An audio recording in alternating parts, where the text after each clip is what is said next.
Story 1: The Mirror in the Attic.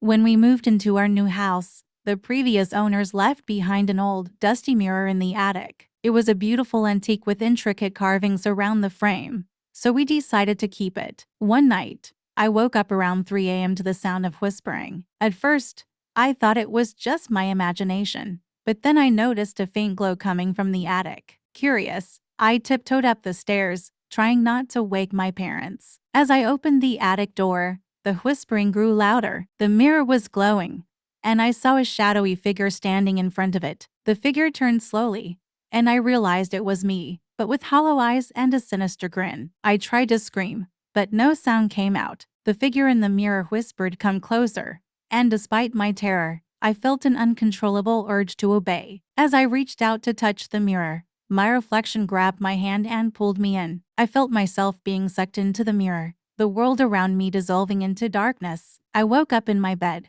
drenched in sweat. It felt like a nightmare, but when I looked at my hand, there was a deep scratch where my reflection had grabbed me. The mirror was gone from the attic, but every night since, I've heard the whispering, calling me back. Story 2: The Vanishing Neighbor. A new family moved in next door a few months ago, and we quickly became friends. The daughter, Emily, was my age, and we spent a lot of time together. One day, Emily didn't show up for school, and I couldn't reach her on her phone. Concerned, I went to her house, but it was empty. There was no sign of her or her family. Days turned into weeks, and there was no word from Emily. Her house remained abandoned, and no one seemed to remember the family that had lived there. When I asked my parents, they looked confused and said they didn't know any family by that name. One night, I saw lights on in Emily's house and went to investigate. As I approached, I heard Emily's voice calling for help. I rushed inside, but the house was dark and empty. Suddenly, the door slammed shut behind me,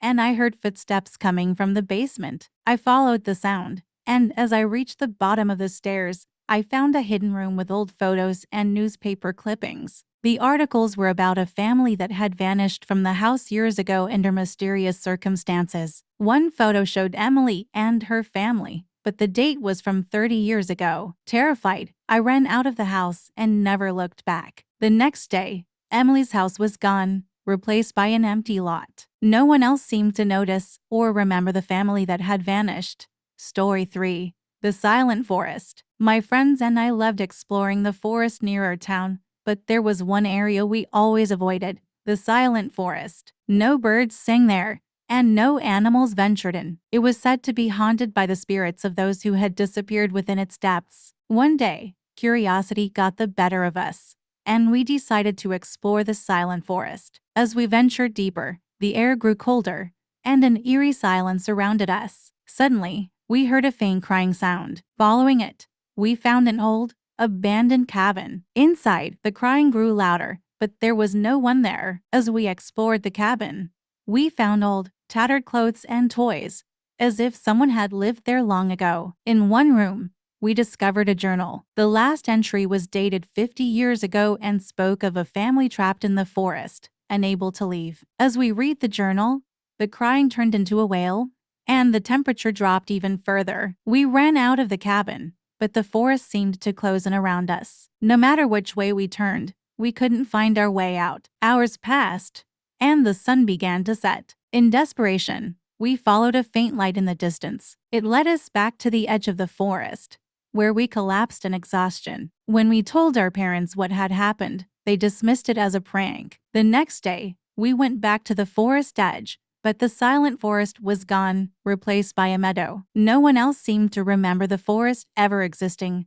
Story 4: The Haunted Library. Our town library was an old building with a lot of history. It was said to be haunted by the ghost of a librarian who had died under mysterious circumstances. I never believed in ghosts, but one night, while working on a school project, I stayed at the library late. As the clock struck midnight, I heard the sound of pages turning, but I was the only one there. I ignored it, thinking it was just my imagination. But then I heard footsteps approaching. The lights flickered, and a cold breeze swept through the room. I turned to see a figure in an old-fashioned librarian's dress standing by the shelves. Her face was pale, and her eyes were hollow. She raised a finger to her lips, signaling for silence. Terrified, I froze in place as she floated towards me. She pointed to a dusty old book on a high shelf. Compelled by some unseen force, I took it down and opened it. Inside were newspaper clippings about her death. She had been murdered in the library,